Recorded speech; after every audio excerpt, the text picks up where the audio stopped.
Hello, പണം ആരാ എഴുതിയത് അറിയില്ല. സംഭവം നല്ല രസമുണ്ട്. ഹേ പണമേ, നിനക്ക് എത്ര പേരുകളുണ്ട്? ദേവാലയങ്ങളിൽ അത് കാണിക നേർച്ച, സ്കൂളിൽ വിളിപ്പേര് ഫീസ്, വിവാഹത്തിൽ സ്ത്രീധനം, വിവാഹമോചനത്തിൽ ജീവനാംശം, അപകടത്തിൽ മരണപ്പെട്ടാൽ വൈകല്യം സംഭവിച്ചാൽ കിട്ടും നഷ്ടപരിഹാരം.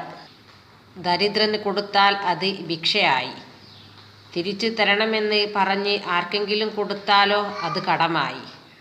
പാർട്ടിക്കാർക്ക് മനസ്സിൽ പ്രാഗിക്കൊണ്ട് കൊടുക്കുന്നത് അത് പിരിവ്. അനാഥാലയങ്ങൾക്ക് കൊടുത്താൽ അത് സംഭാവന. കോടതിയിൽ അടക്കുന്നത് പിഴ. സർക്കാർ